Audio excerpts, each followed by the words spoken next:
Bonjour, c'est Yassine Oulafo, prof agrégé de maths. Dans cette vidéo, j'aimerais bien vous présenter l'idée ou le besoin rempli par notre chaîne et aussi les formations qu'on propose.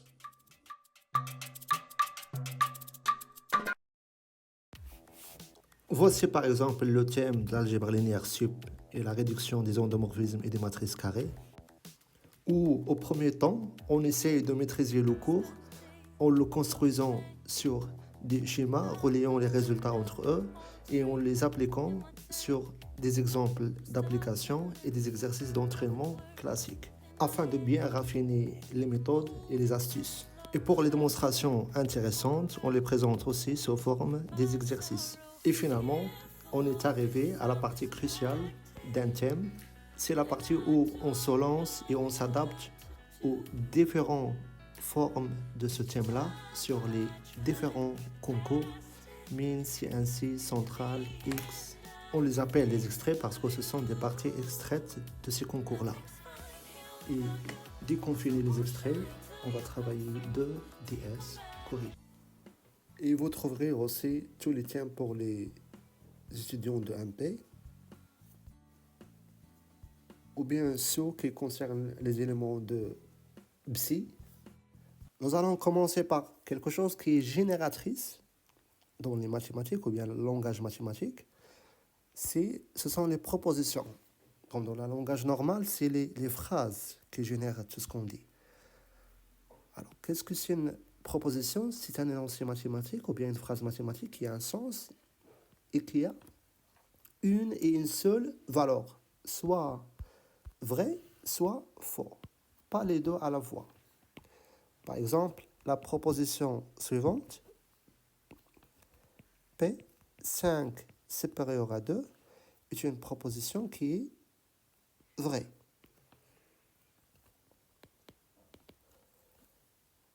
Un autre exemple, la proposition Q, 2 égale à moins 1, c'est une proposition qui est fausse. On doit la respecter si il a un sens, mais c'est faux. Maintenant, on va voir la négation. La négation d'une proposition P est la proposition qui est vraie si et seulement si P est fausse. Généralement, on le note non P. Comme ça, soit non P, ou bien P bar, ou bien non P. Donc la négation de 5 supérieur à 2, c'est 5 inférieur ou égal à 2.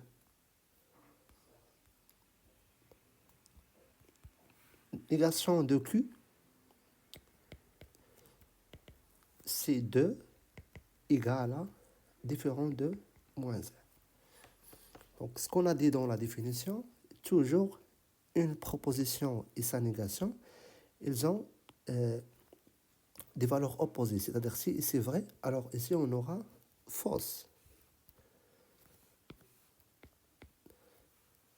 Ici, cette proposition est fausse, alors la négation, ça va être vrai.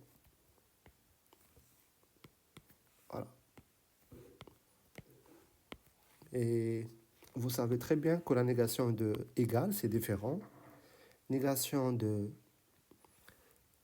supérieur, c'est inférieur. Et la négation de inférieur, c'est supérieur. On va l'écrire ici.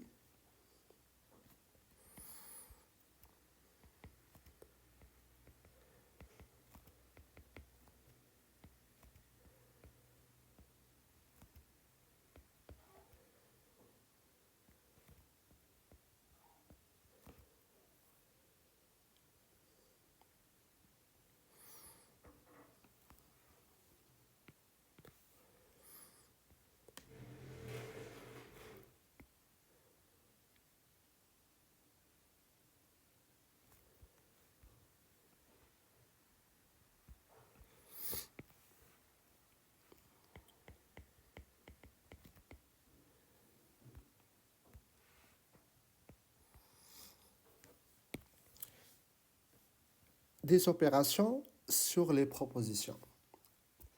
C'est-à-dire les relations qu'on peut faire entre les deux propositions, ou bien trois, ou bien plus. P et Q. C'est la proposition qui est vraie. C'est seulement si les deux à la fois sont vrais. Donc pour que P et Q soient vrais, il faut que P soit vrai et aussi que Q soit vrai. Par contre, la proposition P ou Q, pour qu'elle soit vraie, il se fait au moins l'un des deux soit vrai. C'est-à-dire P est vrai ou bien Q est vrai. Au moins l'une des deux propositions est vraie. On va essayer de faire le premier exercice.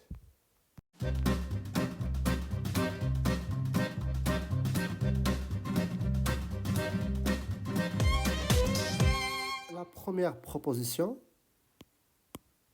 1 égale à 2, ou 5 supérieur section moins 2. Est-ce que cette proposition est vraie? Donc on parle sur la proposition temps entier. Alors on va donner la valeur de la première, ça c'est faux, et la deuxième, ça c'est vrai. Et on a dit que pour que P ou Q soit vrai, il faut au moins l'une des deux soit vraie, ce qui est le cas ici.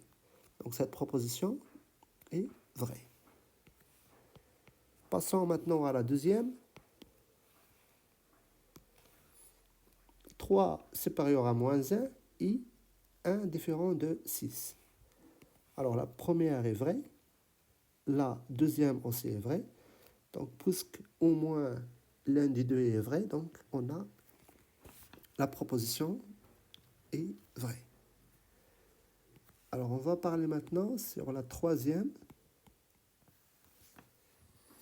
N'importe quel x dans R, x au carré, il est positif. Et 2 est pair.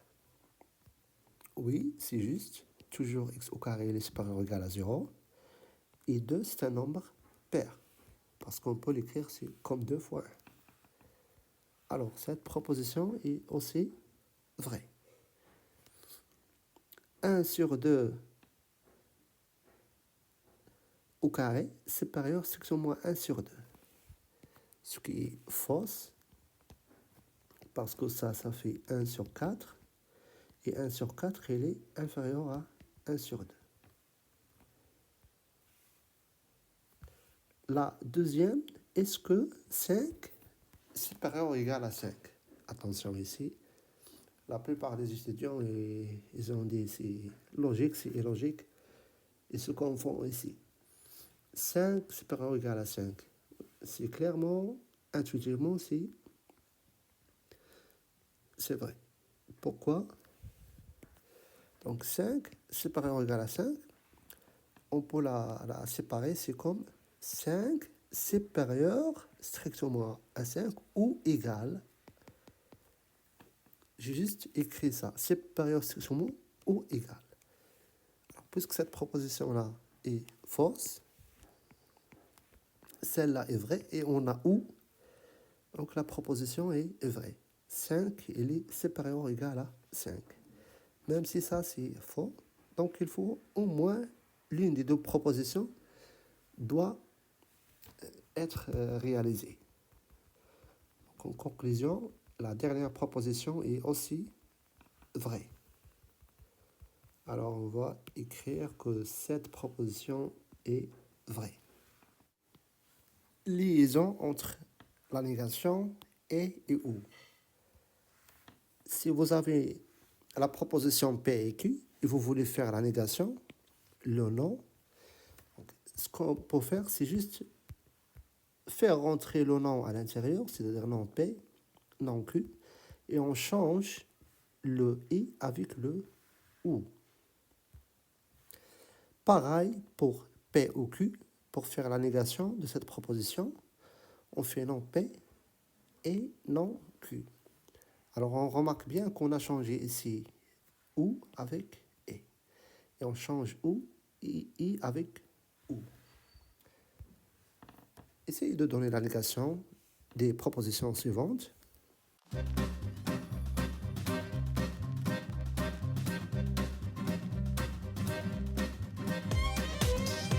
Pour la première proposition, on a 6 différent de 1 ou 7 inférieur à 1. La négation, donc on a dit que, premièrement, on fait le nom, fait rentrer le nom sur les deux propositions. Non 6 différent de 1, la négation de 6 différent de 1, c'est 6 égale à 1. La négation de 7 inférieur section moins 1, c'est 7 supérieur ou égal à 1. Et on change le ou avec le et. Voilà, donc c'est ça la négation.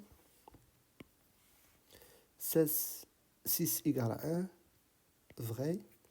7 supérieur et 7 supérieur à est vrai. Pardon, ici c'est 6 différent de 1, c'est fausse.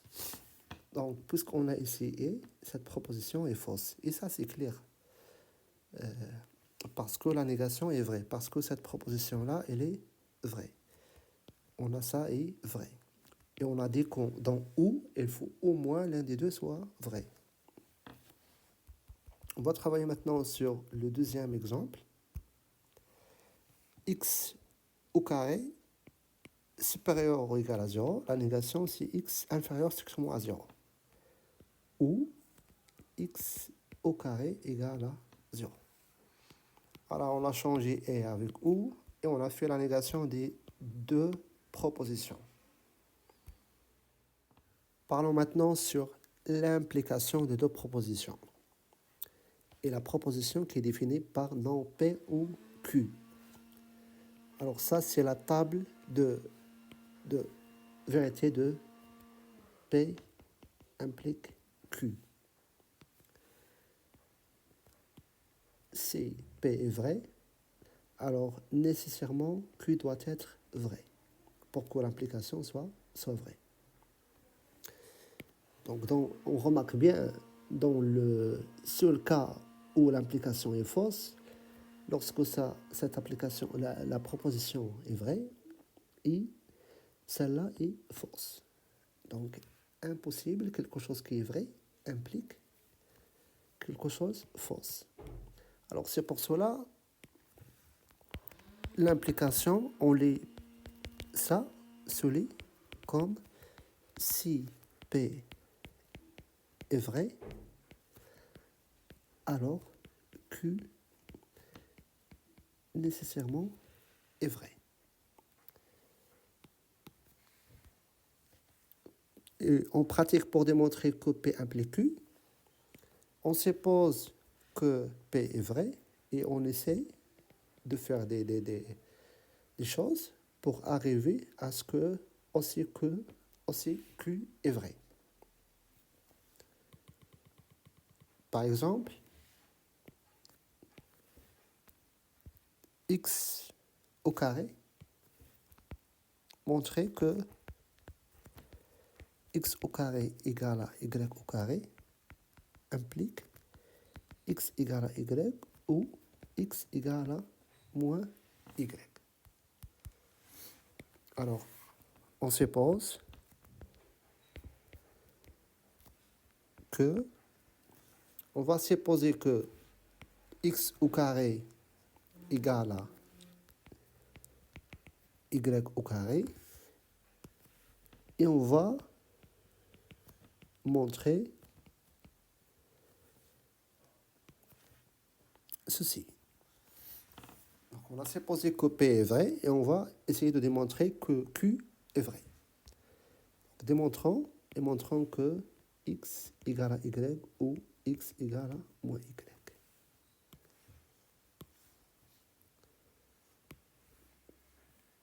On a donc, c'est ça notre départ. Et on va essayer d'arriver à ceci. X égale à y au carré signifie que x au carré moins y au carré égale à 0, égale encore une fois par l'identité remarquable, x moins y fois x plus y égale à 0. Ainsi, x moins y égale à 0, ou bien x plus y égale à 0. Parce que le produit de deux choses égale à 0, soit celui-là égale à 0, ou bien, donc au moins, l'une des deux est nulle. Et alors,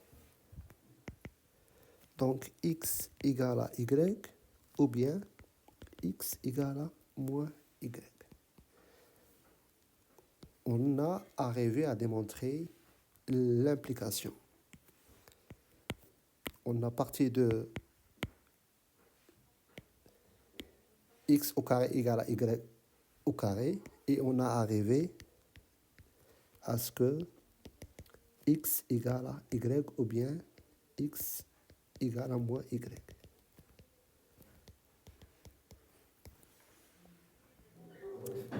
Dernière chose ici, la négation de la proposition P implique Q, et donc la proposition P est non Q.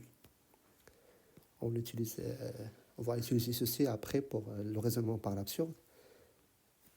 Alors, si vous faites la négation de ça, vous allez le trouver directement ceci. Donc, on fait rentrer non P, ou devient et on fait le non ici. Donc, ça, c'est P et non Q. Voilà. C'est ça la négation de P implique Q.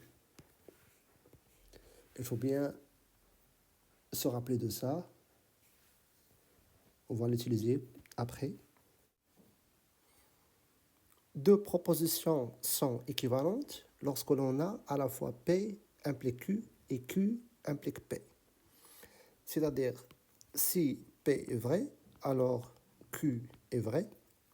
Et réciproquement, si Q est vrai, alors P est vrai. Donc parfois, pour démontrer deux propriétés ou bien deux propositions sont équivalentes, on essaie de démontrer double implication. On suppose que P est vrai et on démontre que Q est vrai. Et réciproquement, par exemple, dans l'exercice suivant,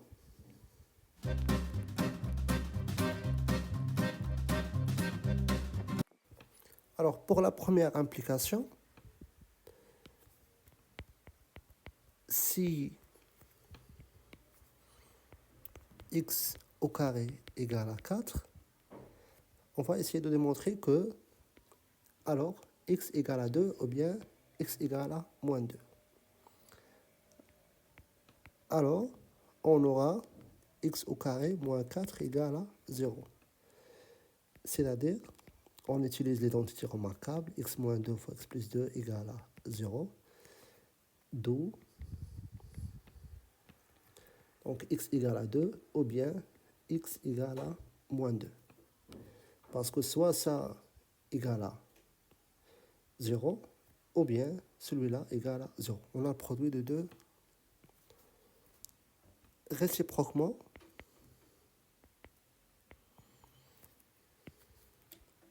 si x égale à 2 ou x égale à moins 2, on a clairement x au carré égale à 4. Parce que 2 au carré, ça fait 4. Et même dans le cas de moins 2 au carré, ça fait 4. Conclusion, on a démontré l'équivalence donc, x au carré égale à 4. C'est équivaut à ce que x égale à 2 ou x égale à moins 2. Alors, ici, dans la première partie, on a démontré que x au carré égale à 4, on a démontré ce sens-là. Et dans la deuxième partie, on a démontré l'autre sens. La contraposée de la proposition P implique Q. C'est la proposition non Q implique non P. Et ces deux propositions, elles ont la même valeur de vérité, c'est-à-dire elles sont équivalentes. Démontrer que P implique Q, c'est équivaut à démontrer non Q implique non P. Donc cette propriété-là est équivalente à cette proposition.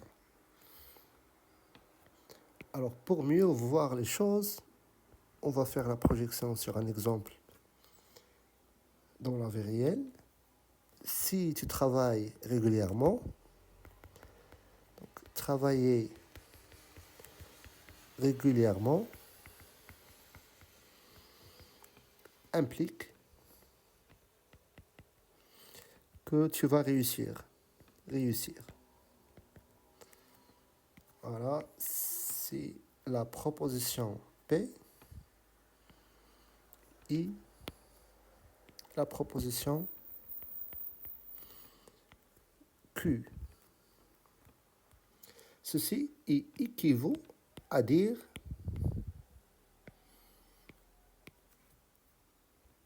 le fait de ne pas réussir, c'est-à-dire échouer,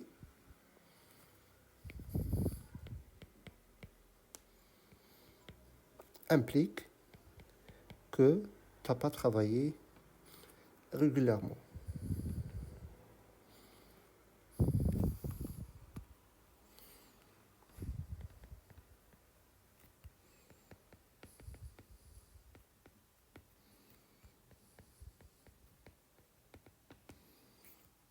Voilà, c'est ça la contraposée.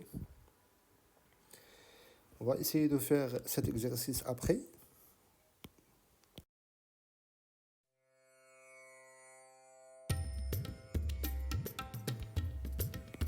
On vous rappelle bien qu'un nombre pair est s'écrit sous la forme suivante. N pair, alors N s'écrit sous la forme de K. Par exemple, 4 il est pair, c'est 2 fois 2. 6 est pair, c'est 2 fois 3. Et ainsi de suite. N'importe quel nombre pair est écrit sous cette forme-là. Un nombre impair est s'écrit, par exemple 7, il s'écrit sous la forme 3 fois 3 plus 2 fois 3 plus 1. 2 fois K plus 1. Donc voilà, ça c'est la forme des nombres pairs. Ça c'est la forme des nombres impairs.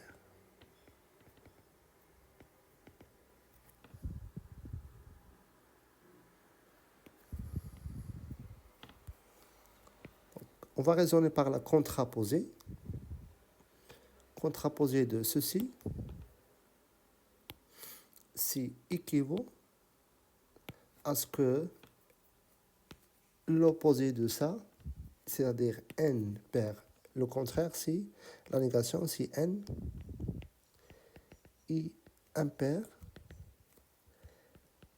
implique n au carré, implique la négation de cette proposition, c'est-à-dire n au carré est impair. Alors, il suffit de démontrer ceci, parce qu'on a ces deux propositions sont équivalentes. Si n est impair, on va supposer que n est impair et arriver à ce que n au carré est aussi impair. Alors, il existe k appartiennent à n, tel que n égale à 2k plus 1. Parce que les nombres pairs s'écrivent sous cette forme-là. Les nombres impairs, pardon.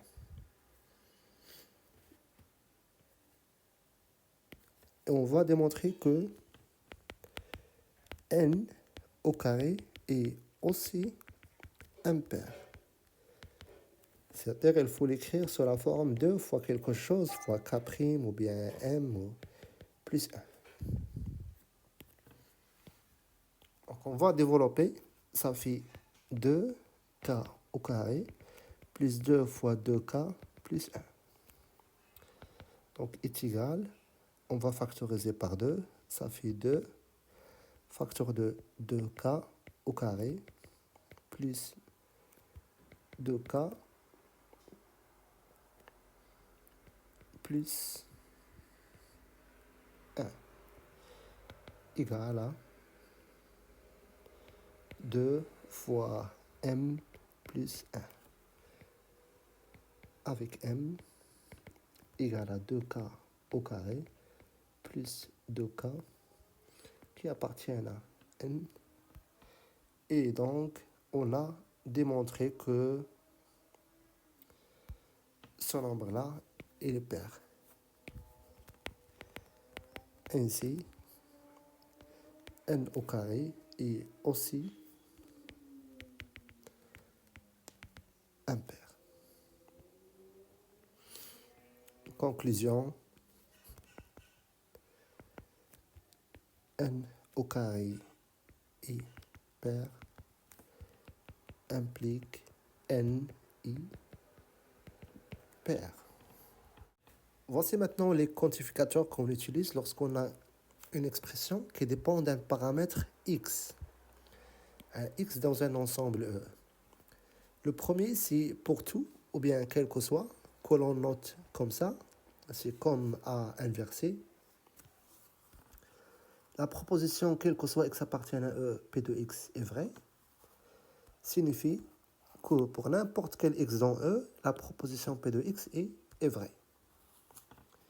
Le quantificateur, il existe au moins, est noté comme ça, il existe. La proposition, il existe x appartient à E tel que P de x est vrai, si lorsqu'il existe au moins un élément de E qui réalise P de x.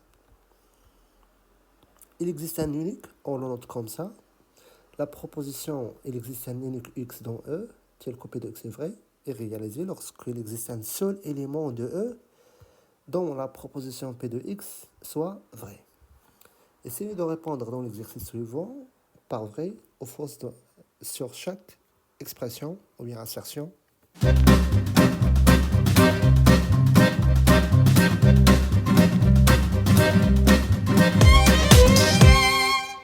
Pour la première proposition, quel que soit x appartient à R, x au carré supérieur à x moins 0. Cette proposition est fausse. Parce que lorsque x égale à 0, on n'a pas 0 supérieur à x moins 0. Donc cette proposition n'est pas vérifiée pour n'importe quel x dans R. C'est-à-dire n'est pas vérifiée pour 0. Et on a dit pour que cette proposition soit vraie, il faut que pour n'importe quel x dans cet ensemble, il faut que ça soit vrai. Pour la deuxième, est-ce qu'il existe un élément, au moins un élément, tel que x au carré égale à 0? Oui, vrai. Si on prend x égale à 0. Donc il existe au moins 0 au carré, c'est 0. Alors la proposition, voilà, ici on doit bien justifier que la 0, ou bien l'expression n'est pas valable.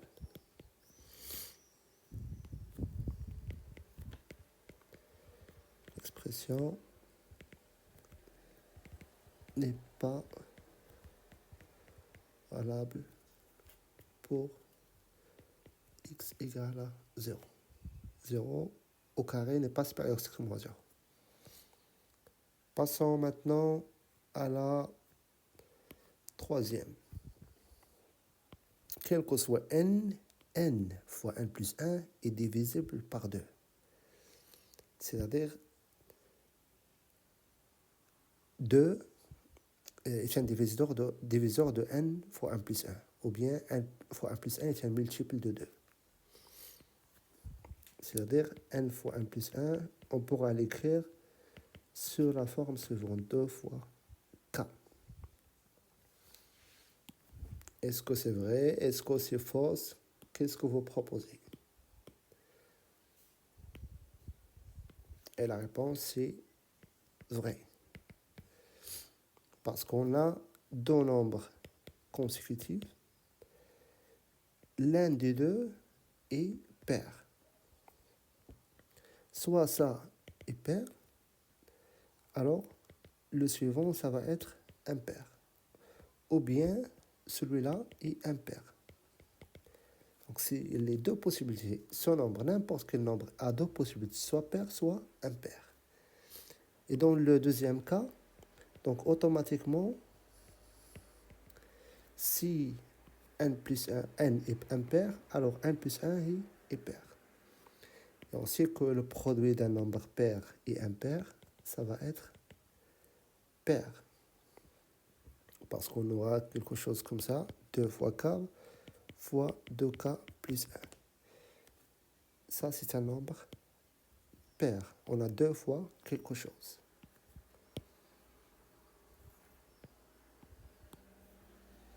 Donc, c'est vrai, car n ou 1 plus 1 est pair. Au moins l'un des deux est pair. Il existe un seul élément, un unique élément positif, tel que x au carré égale à 4. Est-ce que cette proposition est vraie ou bien fausse? Est-ce qu'il existe un seul élément? Oui, vrai, parce qu'on sait déjà que x au carré égale à 4 équivaut x égale à 2 ou x égale à moins 2. Donc il y a un seul élément tel que le carré de cet élément égale à 4, c'est 2. Donc la proposition est vraie. On prend x égale à 2 est unique tel que 2 au carré égale à 4. On a déjà vu la négation d'une proposition, mais pas lorsqu'il y a des quantificateurs. Par exemple, pour n'importe quel x dont un p de x est vrai, qu'est-ce que la négation de cette proposition? C'est tout simplement, il existe un x dans E tel que non p de x.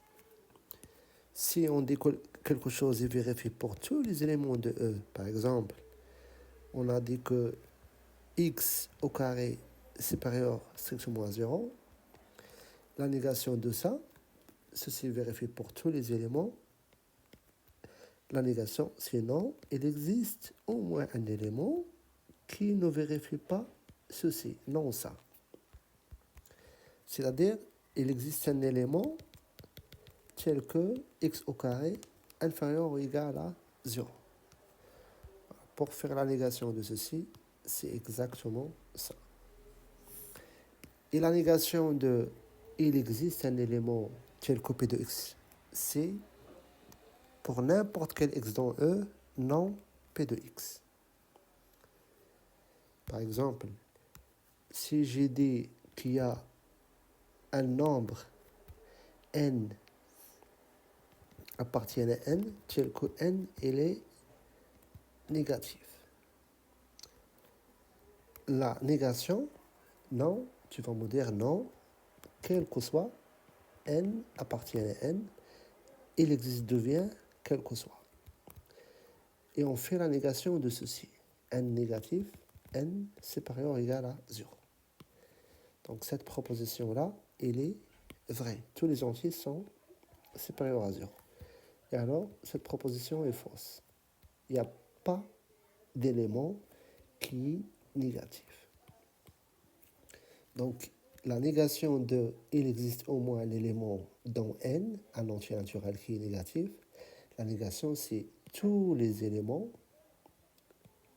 sont positifs. Donc, tout simplement, si vous voulez faire la négation où vous avez il existe, devient quel que soit. Et si vous avez quel que soit, il devient il existe. On va faire l'exercice suivant. On essaie de donner les propositions suivantes.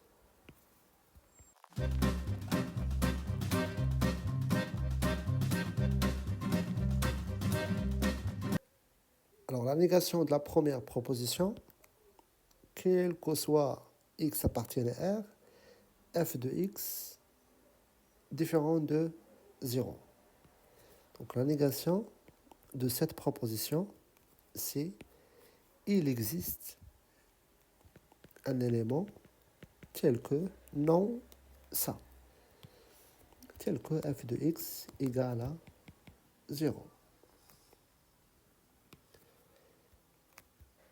La négation de il existe n appartient à n, tel que n au carré égale à 10.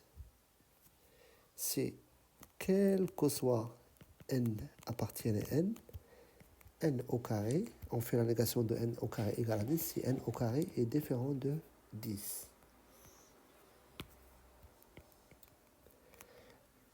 Et si vous avez il existe puis quel que soit, alors vous pouvez faire la négation de ça, puis on passe à ça, on inverse il existe avec quel que soit, et ainsi de suite.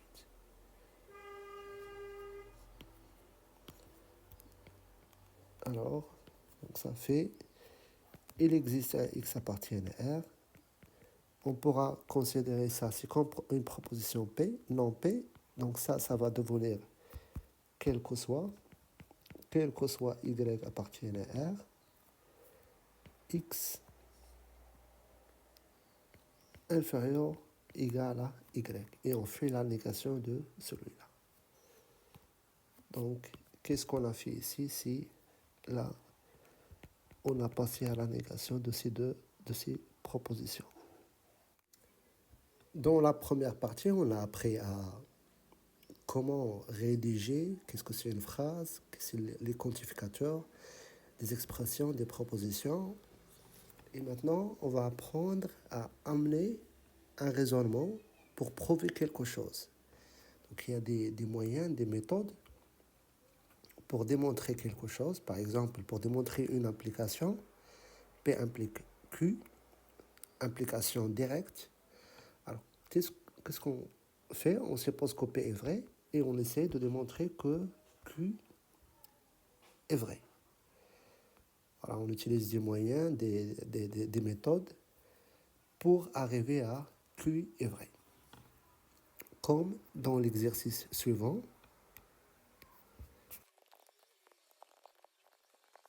Appartient à Q, alors A plus B appartient à Q. J'aimerais bien vous rappeler que mon appartient à Q, A appartient à Q, équivaut, on peut écrire A sur la forme K sur M, où K appartient à Z, un entier relatif, moins 1, moins 2, 2, 3, 4, et M appartient à N étoiles. Donc c'est ça un nombre rationnel. A et B appartiennent à Q. Alors on va supposer, pour démontrer que A, B appartiennent à Q implique que la somme reste dans Q. On va supposer que A et B appartiennent à Q et démontrer que la somme est égale appartient à Q. Alors on suppose que A B appartient à Q. Toujours on procède comme ça. On écrit ce qu'on a supposé et ce qu'on veut démontrer. Et on montre que A plus B appartient à Q.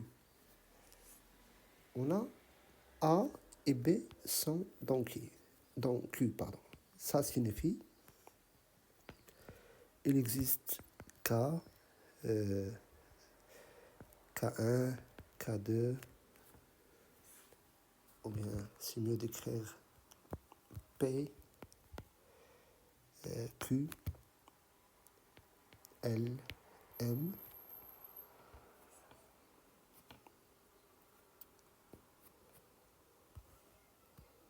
PQ appartient à Z et L, M appartient à N étoile, tel que A égale à P sur M et B égale à Q sur L. Donc, puisque ces deux nombres sont dans Q, alors nécessairement, ils s'écrivent sous cette forme-là. A, elle est dans Q, pardon. Donc ça et ça, parce que tout simplement... Maintenant, on va faire la somme et démontrer qu'elle reste dans Q. On va mettre le même dénominateur. On va avoir M fois L, P fois L, plus ça fois ça. Donc M fois Q. Pour que notre cher élément soit dans Q, il faut aussi qu'il s'écrive sous la forme un élément sur un élément. Ça appartient à N étoile et ça appartient à Z. Ce qui est déjà le cas, parce que ces deux éléments sont dans un étoile, des entiers naturels, 1, 2, 3, 4, 5. Donc le produit, ça va rester dans N étoile. Et on a cet élément, c'est un entier relatif, appartient à Z. Donc, or, M fois L appartient à N étoile, car L et M appartiennent à N étoile. Et P fois L plus M fois Q, le produit des entiers relatifs, 2, moins 2, 5, 6, 7, 2, 1, 0, il va rester dans Z. Donc, d'où A plus B appartient à Q. Parce qu'on a arrivé à l'écrire sous forme d'un nombre dans Z sur un nombre dans. Et donc, conclusion, donc, A, B appartient à Q implique que la somme aussi reste dans Q. C'est ça ce qu'on appelle raisonnement par implication directe. C'est lorsque vous voulez démontrer une implication, quelque chose implique autre chose. Alors on suppose que ceci est vrai et on essaie de démontrer que ceci reste vrai. Un autre moyen pour raisonner, afin de démontrer une implication, P implique Q, il suffit de démontrer la contraposée de cette proposition, c'est-à-dire non Q implique non P. On a déjà travaillé et expliqué ce genre de raisonnement dans l'exercice 5. Vous pouvez revenir sur l'exercice 5. Raisonnement par l'absurde. Pour mieux comprendre ce raisonnement, on suppose qu'on a une proposition P. On veut démontrer que cette proposition est vraie. Alors, si le cas est vrai, la négation, ça va être normalement fausse. Mais nous, ce qu'on va faire, on va supposer le contraire. On suppose que non P est vrai, ce qui n'est pas le cas. Alors, ceci, ça va nous conduire à une contradiction. Donc, on essaie de trouver une contradiction.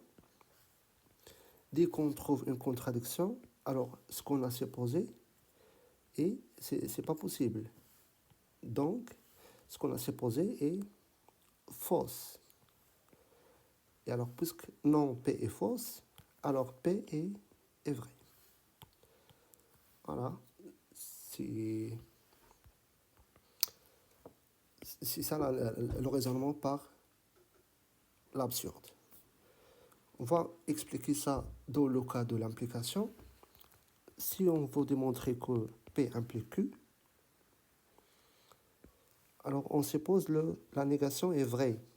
La négation de P implique Q.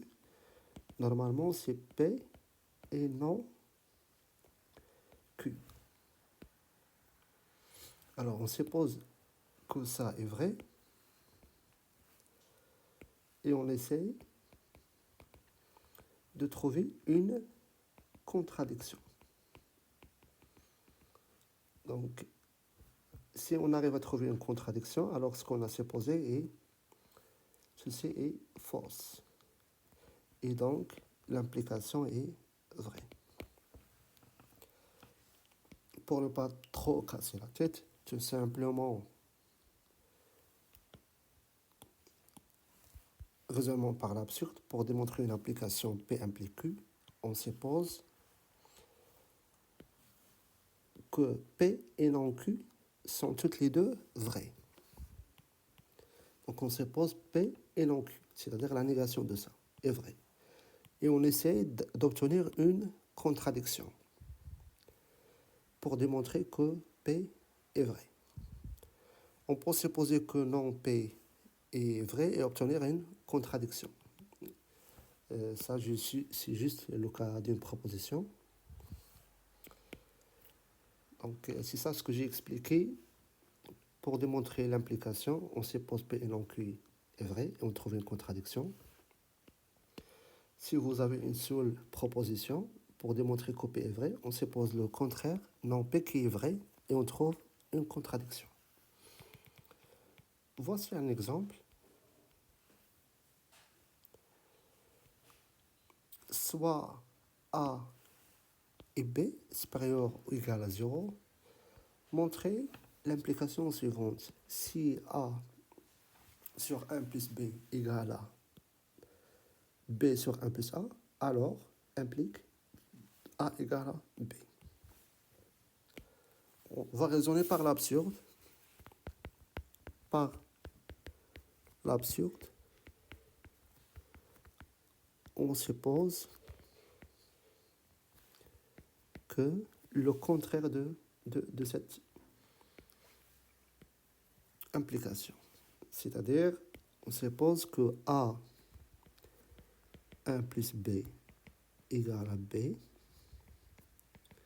est vrai, et pourtant, le contraire de ça, A différent de B. Alors maintenant, on doit trouver une contradiction.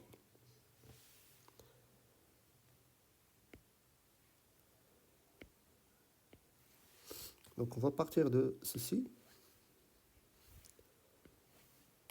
On a aussi ici supposé la négation. Alors,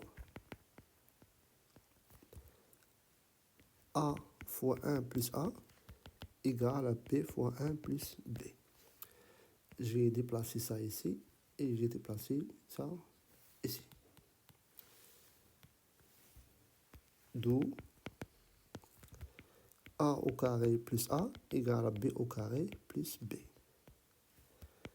C'est-à-dire, on a A au carré moins B au carré égale à B moins A. J'ai déplacé A ici et B dans l'autre sens, B au carré. On va factoriser en utilisant l'identité remarquable a moins b fois a plus b égale à b moins a. Donc, puisque a est différent de b, on a supposé que a est différent de b.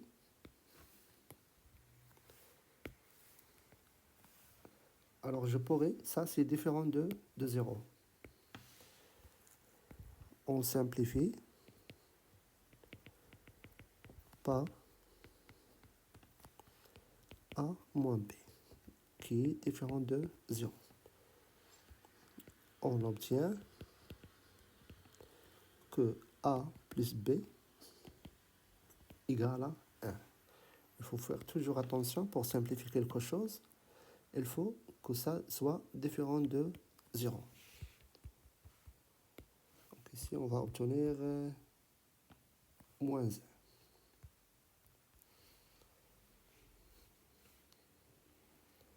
Et où est la contradiction?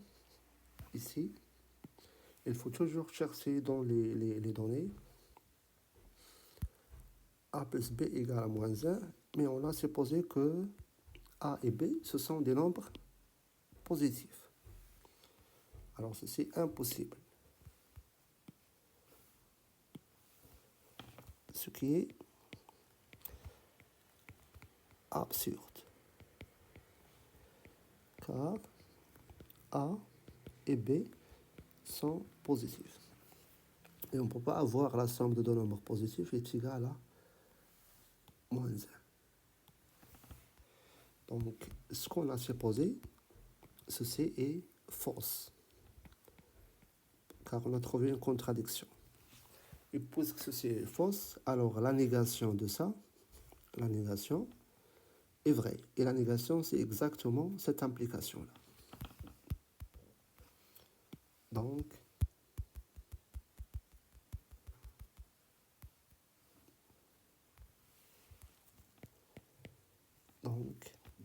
A sur 1 plus B égale à B sur 1 plus A implique A égale à B. Ici, soit A, B supérieur ou égal à 0. Lorsqu'on a une équivalence à démontrer, P équivaut à Q, on peut le faire par double implication. Donc, on raisonne par double implication, c'est-à-dire on suppose P est vrai et on démontre que Q est vrai. Ça signifie on a démontré ici P implique Q. L'autre sens, ensuite on suppose Q est vrai et on essaie de démontrer P est vrai. Ceci signifie qu'on a démontré que Q implique P. Et donc l'équivalence. Ou bien on peut passer uniquement en utilisant des équivalences, mais pour cette méthode, il faut faire attention. Cette méthode est déconseillée parce que dans la plupart des cas, lorsqu'on écrit équivaut, il faut faire attention. Est-ce qu'on peut, si ça c'est vrai, on peut marcher ici, vers Q. Et si Q est vrai, est-ce qu'on peut revenir en arrière? Est-ce que P aussi est vrai? La plupart des étudiants, lorsqu'ils font l'équivalence, ils pensent seulement dans ce sens-là. P équivaut à Q. Lorsque si P implique Q, ils pensent que ça c'est équivaut. Mais l'équivalence, il faut qu'il soit qu'on peut aller dans les deux sens. Vous pouvez voir l'exercice 4 comme application. On l'a déjà travaillé. On a démontré que x au carré égale à 4 équivaut x égale à 2 ou bien x égale à moins 2. Donc on a démontré la première implication. Donc si x au carré égale à 4, alors x égale à 2 ou moins 2. Réciproquement, si x égale à moins 2 ou 2, alors voilà, double implication signifie l'équivalence. Un autre moyen pour raisonner par contre-exemple.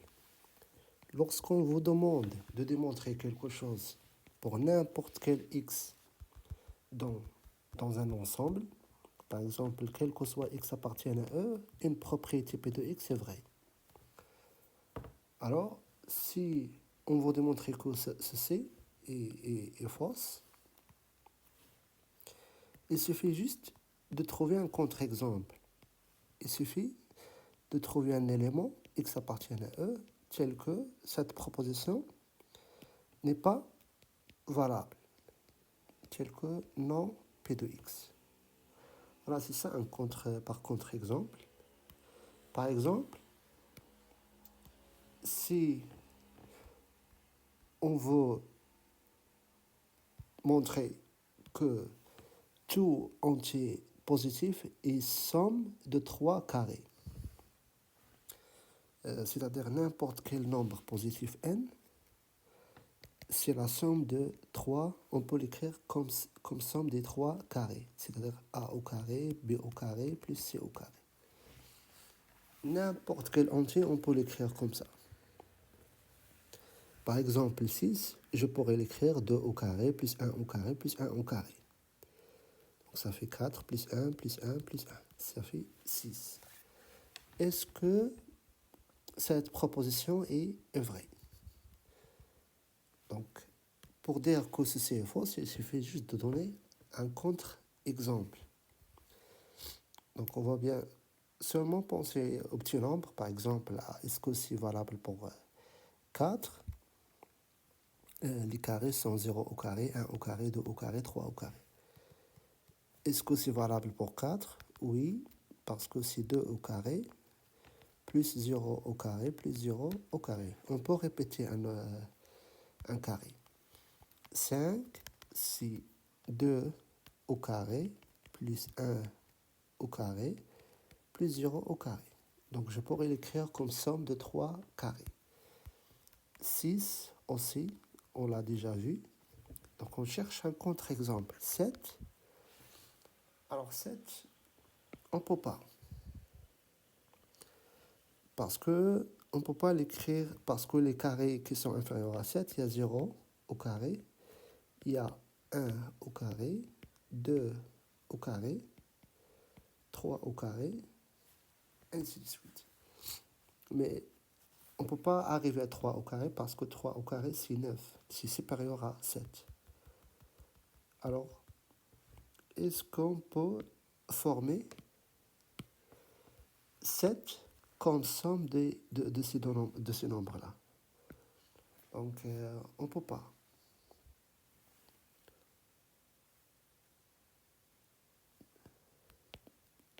Vous allez me dire si on peut écrire 2 au carré, plus 1 au carré, plus 1 au carré, plus 1 au carré. Mais l'énoncé dit 3 carrés, c'est-à-dire seulement 3 éléments. Ici, on a 4. Donc, on ne peut pas écrire 7 comme somme de 3 carrés. Et alors, on a trouvé un contre-exemple où cette propriété, ça ne marche pas. Parce ils ont dit, est-ce que ça marche pour n'importe quel entier positif? Or, ceci, ça ne marche pas pour 7. Voilà, pour 7, on ne peut pas écrire pour n égale à 7, on ne peut pas l'écrire comme somme de 3 carrés. Tout simplement parce que car les carrés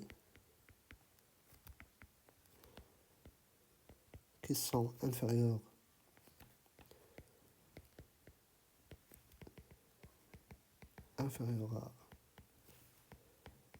à 7 sont 0, 1 au carré, 2 au carré. C'est bon. 3 au carré, on ne peut pas l'écrire. On ne peut pas écrire 7 égale à 3 au carré parce que c'est 9 plus quelque chose. Donc si on peut composer 7 comme a au carré plus b au carré plus c au carré, il faut que ces entiers-là soient parmi ceci. Et donc, on peut pas, il faut choisir ça parmi 0 au carré, 1 au carré, 2 au carré. Alors, c'est pas possible de former 7 à partir de ces trois éléments.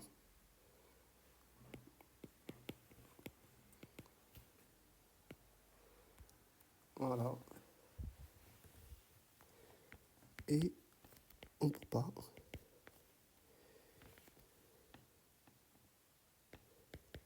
écrire 7 comme somme de trois éléments. Ou bien 3 carrés, plus précisément.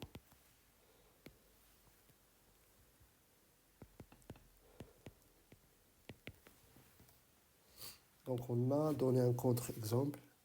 Alors cette proposition-là est fausse. Donc la proposition suivante,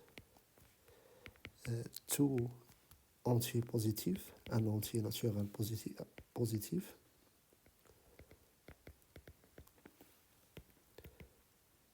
et somme de 3 carrés, c'est une proposition bien évidemment fausse parce qu'on a trouvé un contre-exemple et fausse. Nous allons voir maintenant un raisonnement qu'on utilise souvent lorsqu'on a une propriété qui dépend d'un paramètre n, ou n un entier naturel. Donc le principe de récurrence est le suivant. Si vous voulez démontrer une propriété P de n qui dépend à un entier naturel n, alors premièrement, il faut montrer que la propriété est vraie pour le premier élément, pour n égale à 0. Et puis, on vérifie si pour un cas quelconque, pour un cas choisi, si P de k est vrai, alors le suivant aussi est vrai. Et donc, nous pourrions conclure que pour tout n, P de n est toujours vrai, pour n'importe quel entier. Par exemple,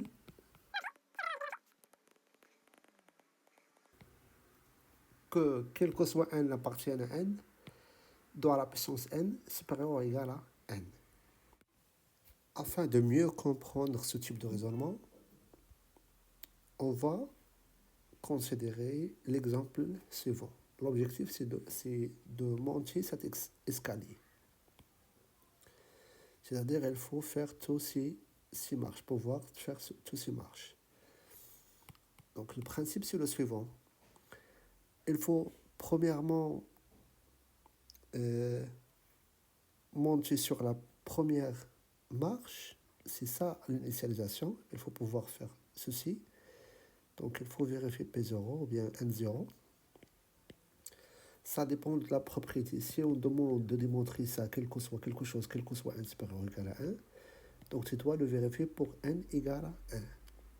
Si on demande de démontrer que quel que soit n appartienne à n, il faut vérifier pour n égale à 0. Alors, donc, premièrement, on commence par l'initialisation. Deuxièmement, l'hérédité. Il faut pouvoir savoir passer d'une marche à la suivante. Donc, si on vous pose ici, tu peux passer de cette marche à ici. Donc, tu sais faire cette marche-là. Donc, comment on écrit ça? Pour un n appartient à n, si P de n est vrai, alors la suivante aussi est vraie. Donc, si on a tout ça, on peut faire la première marche, le premier pas. Et de plus, on a le pouvoir de faire à chaque fois, si on est sur une marche, on peut faire la suivante. Alors, on peut monter tous les escaliers, même jusqu'à l'infini. C'est pareil. Donc, pour démontrer une propriété qui dépend de n, quel que soit n, il faut faire attention avec la rédaction. Parce que pour la récurrence, il y a 4 étapes. Premièrement, définir quelle est la propriété qu'on veut démontrer. Deuxièmement, écrire la phase d'initialisation. Troisièmement, la phase d'hérédité, puis la conclusion. Donc, il existe 2 erreurs fréquentes de rédaction de la phase d'hérédité. Le premier, c'est lorsque on commence par la phrase suivante. Supposons pour tout n, P de n est vrai. C'est comme si on a supposé, quel que soit n appartienne à n, P de n est vrai. Et alors, qu'est-ce qu'elle reste à prouver? Rien. Et prouvons P de n plus 1. Donc, c'est comme si tu as supposé ce qu'on veut démontrer. Donc, c'est mal rédigé. Ou bien, supposons qu'il existe un n tel que P de n est vrai et prouvons P de n plus 1. De même, nous, on vérifie pour n'importe quel n le principe de récurrence. Il faut faire comme ça. Premièrement, on vérifie Pn et P0 et on vous conseille de commencer la phase d'hérédité par la phrase suivante. Soit n appartient à n tel que P de n plus 1 est vrai et montrons P de n plus 1. Ou bien, supposons que P de n est vrai pour un certain n et montrons P de n plus 1. Donc c'est comme si on a supposé la propriété vraie pour un certain n, alors elle est vraie pour la suivante. On va voir mieux dans notre exemple. Démontrons que quel que soit n appartient à n dans la puissance n égale à 0. Alors la première chose, on va commencer par l'initialisation.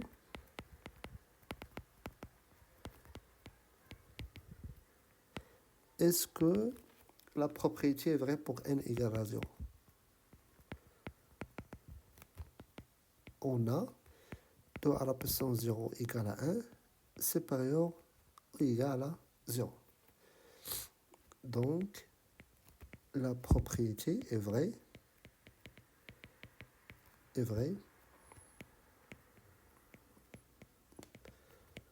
pour n égale à 0. Maintenant, la phase de l'hérédité. On va supposer que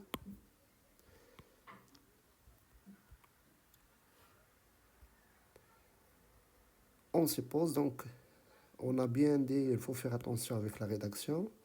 La phrase ici,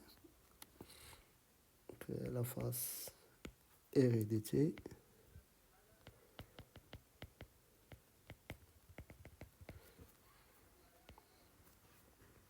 Alors, qu'est-ce qu'on va dire?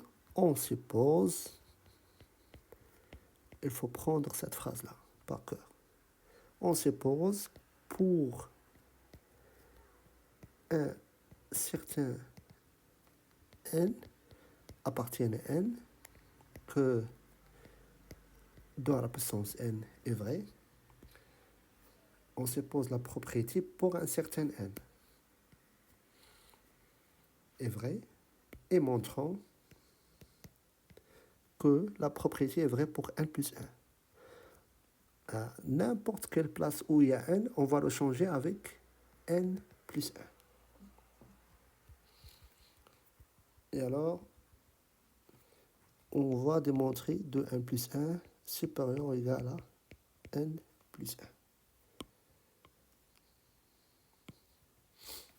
Donc, on a cette propriété-là, on peut l'utiliser pour arriver à la propriété pour n plus 1. Alors, comment on va procéder? Donc, on a 2 à la puissance n plus 1. On doit partir d'ici et arriver à ceci supérieur à. Donc on a 2 à la puissance n plus 1 égale, je peux la séparer, c'est 2 à la puissance n fois 2 qui est supérieur à, ou bien on peut l'écrire comme ça, c'est 2 à la puissance n plus 2 à la puissance n. Et vous pouvez remarquer ça, parce qu'on a 2 de ça, c'est comme x. Donc c'est 2 à la puissance n plus 2 à la puissance n, ça fait 2. Toujours, il faut apprendre cette technique, on essaye de revenir sur ce qu'on a supposé, sur l'hypothèse. On a 2 à la puissance n, donc on a revenu sur 2 à la puissance n. Alors ça, supérieur ou égal à n plus 2 à la puissance n. Qu'est-ce que j'ai utilisé ici? J'ai utilisé le fait que 2 à la puissance n, elle est supérieure à n. Donc on a utilisé ceci. Et ça, supérieur à n plus 1. Car 2 à la puissance n, elle est supérieure à la valeur minimale pour n, c'est 0, qui est égal à 1. Voilà. Donc ça, supérieur à 1. Voilà. Conclusion, on a obtenu que la propriété est vraie aussi pour n plus 1. 2 à la puissance n, il est supérieur à 1 plus 1. Donc, conclusion. Donc, on peut déduire finalement. Donc, maintenant, on peut écrire que quel que soit n appartienne à n, 2 à la puissance n est supérieur ou égal à n, par le principe de récurrence. Est-ce que vous saviez la différence entre raisonnement par récurrence simple, qu'on vient de faire, et récurrence par récurrence double? Récurrence double, si on veut prouver qu'une propriété P de n dépend d'un entier n est vrai, alors on peut procéder comme suivant. D'abord l'initialisation. Cette fois-ci, on vérifie deux termes, le premier et le suivant, P0 et P1. Donc il faut premièrement vérifier l'initialisation, il faut vérifier deux, P0 et P1. Puis, on essaie, on suppose pour un certain n, comme avant, Pn et Pn plus 1. Cette fois-ci, on suppose que Pn et Pn plus 1 est vrai, et on démontre Pn plus 2. Voilà, c'est pour cela qu'on appelle récurrence double, parce qu'on se base sur double ou bien deux conditions. Donc c'est comme si, pour l'exemple de l'escalier, on fait deux pas. Pourquoi on utilise cet raisonnement? Parfois, on a besoin de supposer la propriété P de n et P de n plus 1. Parce que, par exemple, comme on va voir dans l'exercice suivant, on a une relation entre P1 plus 2 et P1 plus 1 et Pn. Donc cette fois-ci, on est obligé d'utiliser le raisonnement par récurrence double. Comme on va voir dans l'exemple suivant,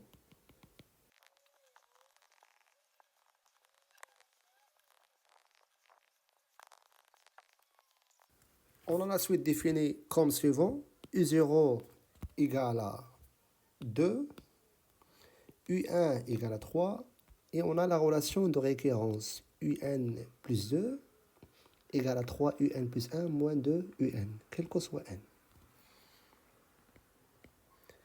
On veut démontrer que UN égale à 1 plus 2 à la puissance n, quel que soit n. Donc on peut vérifier la propriété vraie pour 0, ça c'est clair, pour n égale à 0. Pour n égale à 1, Mais pour le principe de récurrence, si on a supposé un,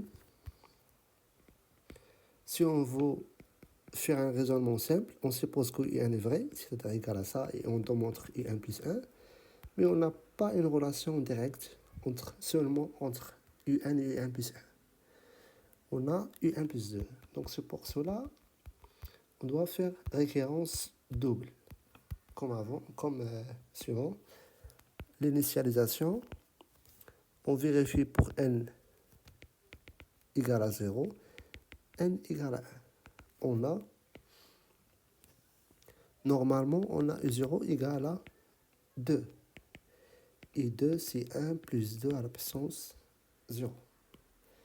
Donc, c'est bien vérifié pour n égale à 0. Pareil pour 1, 3, je pourrais l'écrire, c'est comme 1 plus 2. Donc, c'est comme 1 plus 2 à la puissance 1. Et alors, on obtient que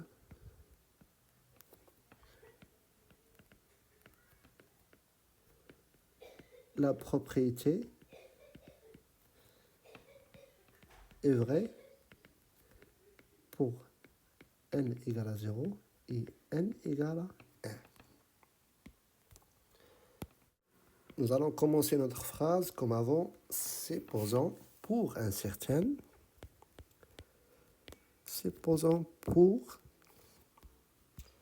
il faut toujours écrire comme ça.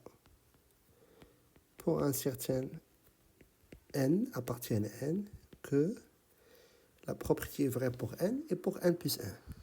C'est-à-dire, un égale à 1 plus 2 à la puissance n, et un plus 1 égale à 1 plus 2 à la puissance 1 plus 1. Donc, il suffit juste de remplacer n par n plus 1 dans cette expression. Et qu'est-ce qu'on veut ou on doit démontrer?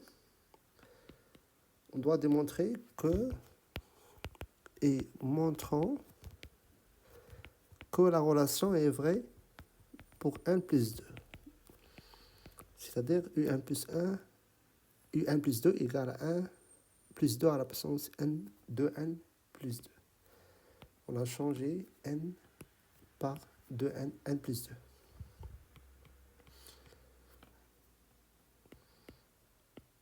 Toujours dans le principe de récurrence, on essaie de revenir à ce qu'on a supposé. Donc on utilise ceci.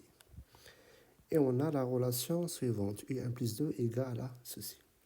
Donc il suffit juste de remplacer par l'hypothèse de récurrence. On a un plus 2 égale à 3 un plus 1 moins 2 un. Je veux remplacer un plus 1 par ce qu'on a supposé et un par ceci. Donc égal 3 fois 1 plus 2 à la puissance 1 plus 1 moins 2 fois 1 plus 2 à la puissance n. Donc, qui est égal, encore une fois, à 3 plus 3 fois 2 à la puissance 1 plus 1 fois 2. J'ai séparé ça, 2 à la puissance n fois 2, pour pouvoir simplifier avec ceci. Moins 2 fois 2 à la puissance n. Donc ceci, ça va nous donner 3 moins 2, ça fait 1, égal à 1. Et 3 fois ceci, moins 2 fois ceci. Donc ça fait plus 2 fois 2 à la puissance n fois 2. C'est comme si on a ça, c'est x, 3x moins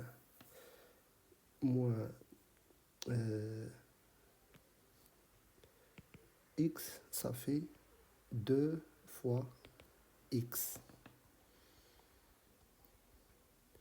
Et ça est égal encore une fois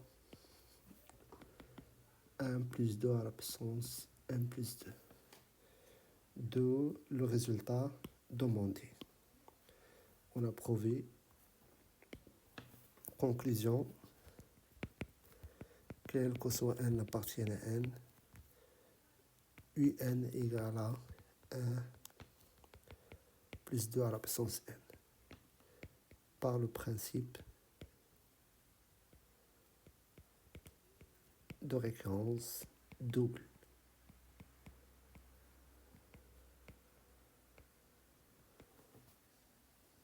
Récurrence forte. Si vous voulez prouver une proposition dépend de l'entier naturel n est vrai, on peut procéder de la façon suivante. Donc, prouver que P0 est vrai, prouver pour tout entier n, pour n'importe quel n, si P de 0, P de 1 jusqu'à P de n sont vrais, alors P de 1 plus 1 est vrai. Donc ça, c'est la référence forte. On suppose n propriétés de 0 jusqu'à n. Et on démontre que 1 plus 1. C'est-à-dire on suppose qu'on a monté jusqu'à l'escalier n. Si on monte jusqu'à l'escalier n, pour n'importe quel n, tu peux rajouter un pas.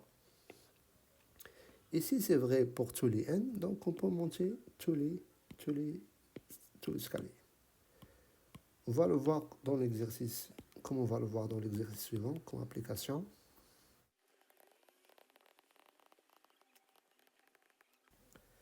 Montrer pour n'importe quel entier naturel non nul, il existe deux entiers naturels tels que n, on peut l'écrire sous la forme suivante. 2 à la puissance p fois 2 à la puissance fois 2q plus 1. Ça veut dire qu'il faut démontrer n'importe quel entier, on peut l'écrire sous cette forme-là, sachant p et q appartiennent à n. Donc on va raisonner ici par le principe de récurrence forte. Il faut premièrement prouver que c'est vrai pour n égale à 0. Alors pour n égale à 1 et pas 0. Pourquoi? Parce qu'on veut démontrer ceci, quel que soit n appartient à n étoile. Est-ce qu'il existe un entier tel que 1 égale à 2 à la puissance p fois 2 q plus 1. Donc, on sait que n est 1 est impair, donc on est obligé de remplacer p par 0. On va prendre aussi q égale à 0, et voilà, on a trouvé deux entiers. Donc, ce nombre-là, 1, je pourrais l'écrire comme 2 à la puissance 0, 2 fois 0 plus 1. Donc, ça veut dire que la propriété est vraie. Ainsi, la propriété est vraie pour n égale à 1.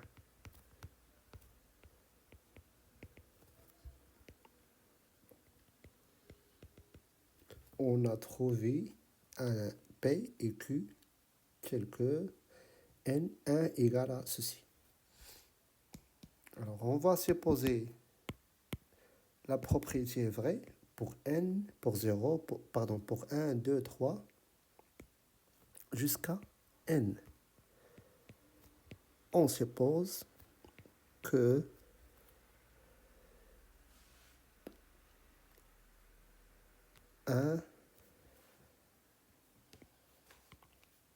les nombres 1 jusqu'à n, on peut les écrire sous la forme 2 à la puissance p fois q plus 1. Et on doit démontrer qu'on peut le faire pour n plus 1. Donc, comment on va utiliser le fait que ces nombres-là, on peut l'écrire sous cette forme et de passer à n plus 1 au suivant.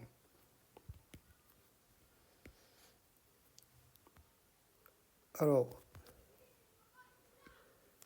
on doit discuter deux cas.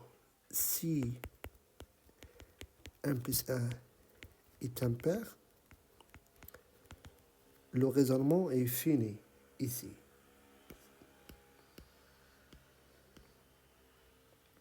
Car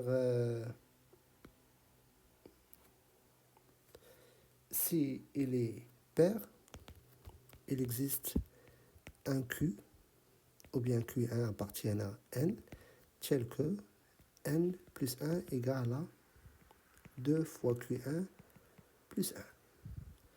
Et donc, encore une fois, c'est dans l'absence 0 fois 2 fois Q1 plus 1. Voilà. Et ainsi, on peut écrire n plus 1 sous cette forme. Si n plus 1 est impair, donc on sait l'écriture d'un nombre impair. On est en train de commencer le raisonnement des jonctions de cas.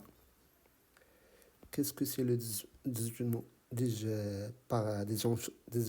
jonctions de cas? C'est le raisonnement qu'on utilise lorsqu'on veut démontrer une propriété qui dépend d'un paramètre x ou bien n. C'est un ensemble E. Ici, notre ensemble, c'est l'ensemble des entiers. Donc, j'ai discuté le cas lorsque 1 plus 1 impair. Et on discute aussi le cas lorsque n est pair. C'est ça le raisonnement par des jonctions de cas. On discute les cas.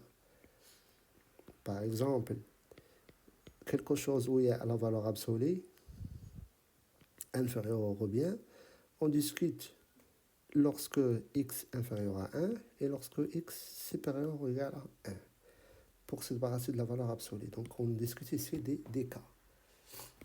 Et on voit bien que ça dépend de...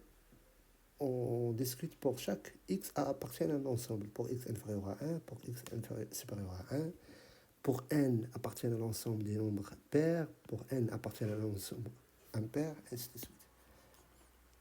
C'est ça le raisonnement par disjonction de cas. Alors il vous reste à vérifier la propriété lorsque n plus 1 est pair. Donc dans ce cas-là, on sait qu'un nombre impair s'écrit sur la forme suivante. Alors, il existe m appartient à n, tel que n égale à 2 fois m. Car c'est un nombre impair. Donc, il s'écrit sous cette forme-là. Or, ici c'est n plus 1. Mon objectif, c'est d'arriver à ce que 1 plus 1, on peut l'écrire aussi dans ce cas-là, 2 à la puissance quelque chose, 2 fois quelque chose plus 1. On a m nécessairement, on a m compris entre 1 et n. C'est obligé. Pourquoi? Parce que on a n plus 1 est égal à 2 fois 1. Alors, nécessairement, m est inférieur à n. Et qu'est-ce qu'on a supposé? On a supposé que pour tous les entiers qui sont compris entre 1 et n, on peut l'écrire sous cette forme-là. Alors, il existe P2, Q2 appartiennent à n, tel que M égale à 2 à la puissance P2 fois 2 fois Q2 plus 1. D'où, donc, n plus 1 égale à 2 fois M égale 2 fois 2 à la puissance P2 qui est égal, encore une fois, 2P2 plus 1. Et voilà, on a écrit notre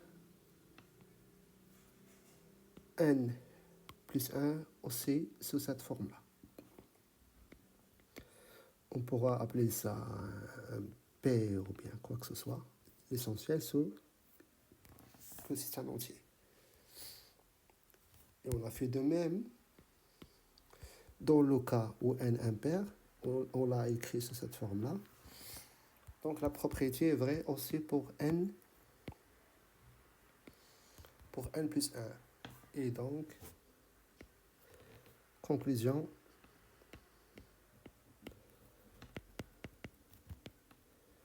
par le principe de récurrence forte, on a pour tout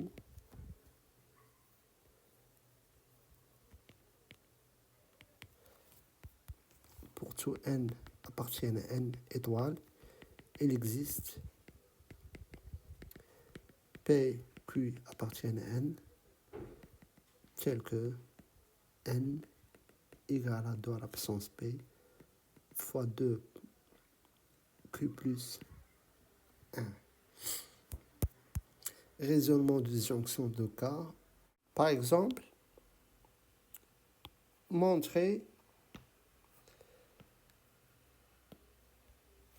pour tout x appartient à R, x en valeur absolue de x moins 1 inférieur à x au carré moins x moins 1.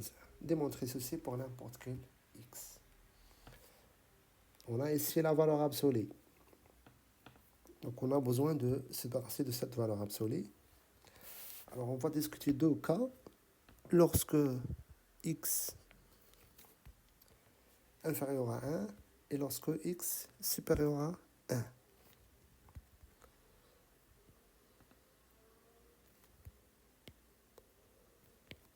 Donc, parce que je sais que x moins 1 est positif, équivaut à ce que x supérieur à 1 est réciproquement négatif inférieur à 1. Pour pouvoir savoir la valeur de la valeur absolue. Car je sais que la valeur absolue de 3, c'est 3. Donc la valeur absolue de x, c'est x. C'est x et elle est positive. Elle ne change pas. Et la valeur absolue de x, c'est moins x, c'est x et elle est négative. Par exemple, la valeur absolue de moins 3, c'est 3. On prend la valeur absolue. Donc c'est comme si on a moins 3. Lorsque x est négatif, pour faire la valeur absolue, on rajoute seulement un moins pour avoir le plus. Donc c'est ça ce qu'on va faire. Donc, premièrement, si x moins 1 supérieur à structure moins 0, c'est-à-dire x supérieur ou égal à 1. Dans ce premier cas, on doit vérifier est-ce que x moins 1 est supérieur à inférieur à 1. Donc on va faire la différence. X moins 1 moins ou bien x au carré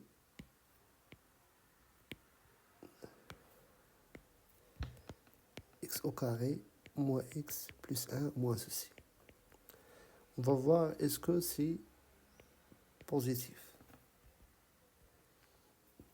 Égal à x au carré moins x plus 1 moins x moins 1. La valeur absolue de x moins 1, c'est x moins 1, car x moins 1, elle est positive. Et ça va nous donner donc, x au carré moins 2x plus 2. On doit juste calculer delta. Alors delta est égal à b au carré, donc ça fait 2 moins 2 au carré, moins 4 fois 1 fois 2, qui est égal à moins, donc ça fait 4, donc moins 4, il est négatif. Et lorsque le delta est négatif, ceci il est supérieur à strictement 0. Le signe de A, donc c'est 1, c'est plus. Donc la propriété est vraie pour x supérieur à 1. Ainsi, quel que soit x supérieur à 1, on a x moins 1 inférieur ou égal à x au carré moins x plus 1. On va discuter maintenant lorsque x, si x moins 1 est négatif, strictement négatif, équivaut à ce que x est inférieur à 1.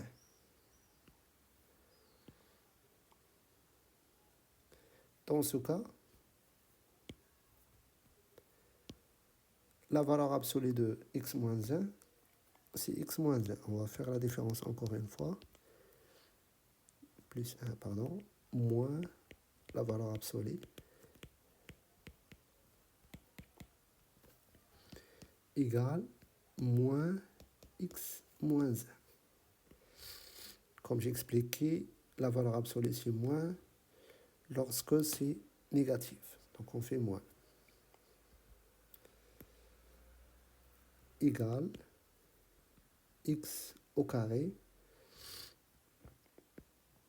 Donc moins x plus ce x-là, il va disparaître. 1 moins 1, ça fait 0. Vous pouvez faire un simple calcul. Vous allez trouver que est égal à x au carré. Et donc, x au carré est positif. Ainsi, quel que soit x inférieur à 1, on a prouvé aussi que la valeur absolue de x moins 1 inférieure à x au carré moins x plus moins x plus 1.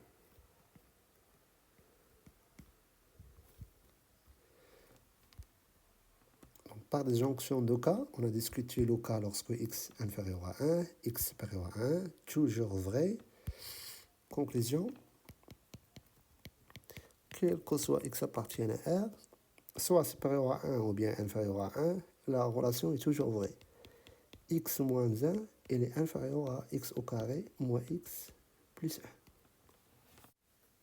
Raisonnement par analyse synthèse. Le raisonnement par analyse synthèse qu'on pourrait appeler aussi raisonnement par conditions nécessaires et conditions suffisantes est un raisonnement qu'on utilise souvent lorsqu'on cherche toutes les solutions d'un problème donné. Alors, il y a deux phases pour cet raisonnement. Premièrement, l'analyse.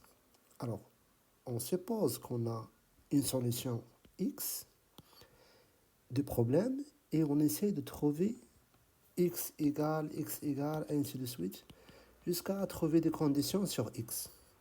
Donc, on trouve des conditions nécessaires pour qu'il soit une solution. Maintenant, la synthèse. Les solutions qu'on a trouvées, on vérifie est-ce que vraiment ces solutions vérifient l'équation. Donc, c'est comme si on a démontré double implication. x appartient à un problème et qui implique que x solution vérifie certaines conditions. Et si x vérifie certaines conditions, est-ce qu'elle vérifie le problème ou bien l'équation? Donc, on a vérifié l'autre sens. C'est pour cela on appelle aussi ce mode de raisonnement par conditions nécessaires et suffisantes. Voici l'exercice suivant où on va utiliser ce raisonnement.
La question, on souhaite déterminer toutes les fonctions de R vers R qui vérifient l'équation fonctionnelle suivante. F de x fois f de y moins f de x, y égale à x plus y, quel que soit x, y appartient à R. Alors on doit chercher toutes les fonctions qui vérifient ceci. On va commencer par la première phase qui l'analyse. Donc on va avoir une solution entre les mains et nous allons essayer de trouver des conditions sur cette solution. On va prendre soit f une solution de étoile, on va appeler cette équation fonctionnelle étoile. Donc c'est une fonction qui vérifie ces conditions. Et on va essayer de chercher des conditions sur cette fonction. Alors, comment nous pourrions remplacer par des valeurs simples, par exemple 0, 1, moins 1, et voir ce que ça va donner. Donc, si je remplace par 0, pour x, y égale à 0, parce que je sais que ça va être la même chose, f de 0, et 0 fois 0, c'est f de 0. Donc on obtient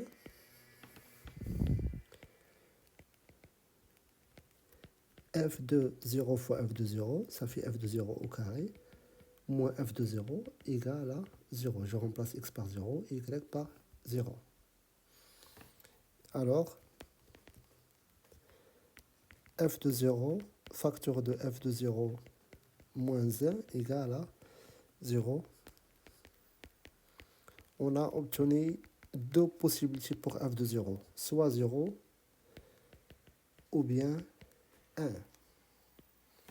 Si ça égale à 0, ça fait 1. Sinon, si f de 0 égale à 0. Produit de deux nombres égale à 0. Si et seulement si l'un des deux est égal à 0. Nous allons maintenant essayer de remplacer par d'autres valeurs pour x égale y égale. Si je remplace par 1, ça fait f1 au carré moins f de 1 égale à 2. Donc, ça ne va rien nous donner. Si je remplace x par 0, y par 1, on va obtenir dans l'équation f de 0 fois f de 1 moins f de 0 égale à 1. 0 plus 1. Et alors, f de 0, facteur de f de 1, moins 1 égale à 1. Qu'est-ce que nous pourrions déduire de ceci? F de 0, est-ce que c'est possible qu'elle soit 0? Si ça égale à 0, automatiquement, absurde. 0 différent de 1. Donc, ce cas-là est impossible, f de 0. Si on a une solution, une fonction solution de l'équation, nécessairement, f de 0 est égal à 1. Et alors, donc, on déduit que f de 0 égale à 1. F de 0 différent de 0. Parce que tout simplement, on ne peut pas avoir 0 égal à f de 0 fois quelque chose et est égal à 1. C'est impossible. Donc, on a obtenu le résultat suivant que f de 0 égale à 1, nécessairement. On va chercher encore des autres conditions pour qu'il soit une solution.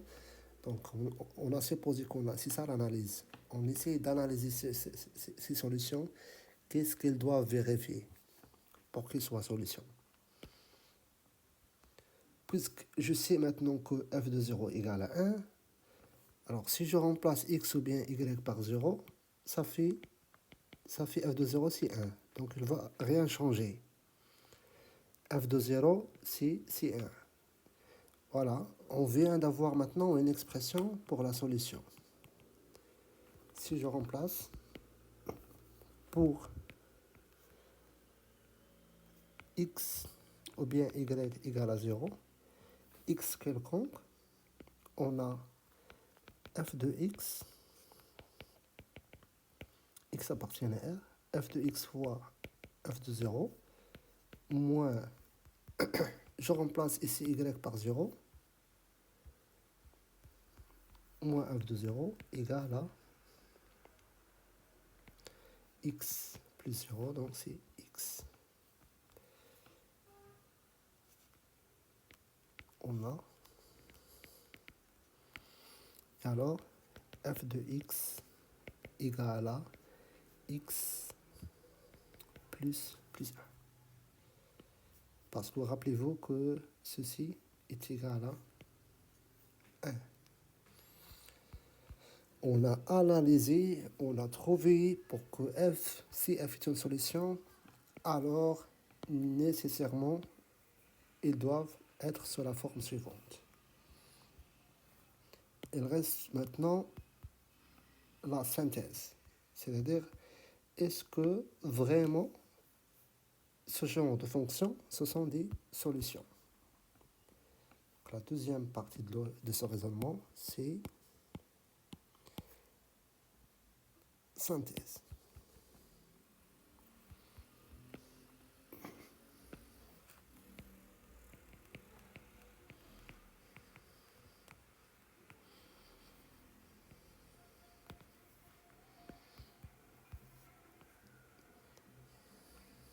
Donc, si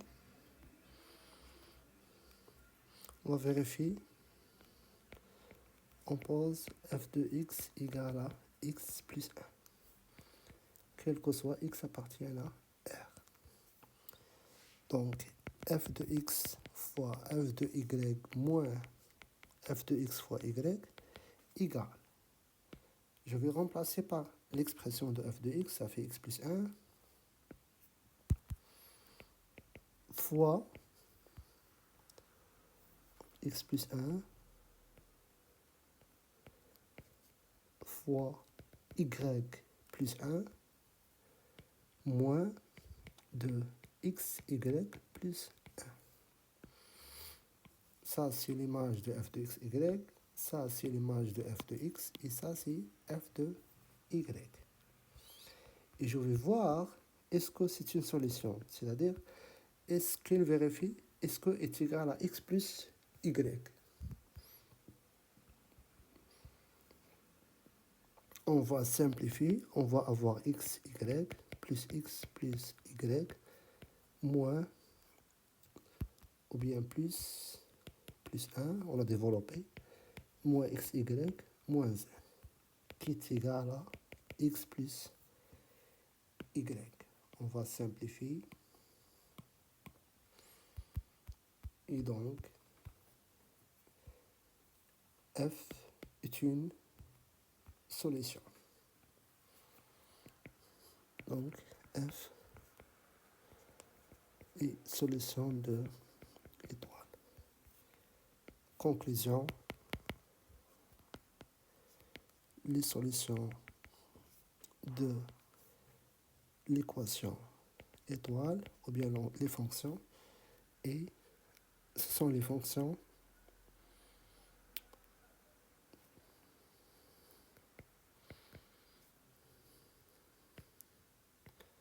donc l'ensemble des solutions contient une seule fonction f de r vers r, x vers x plus 1. C'est la seule solution pour cette équation. On a effectué deux parties de raisonnement. On a analysé, on a pris une solution, on a cherché deux conditions, on a trouvé il faut qu'il soit ceci, et on a vérifié est-ce que cette condition est suffisante. C'est-à-dire, si ça f est égal à ça, est-ce que c'est une solution? Oui, et voilà. On lance les fonctions qui vérifient ceci. Il y a une seule fonction qui est égale à x plus 1.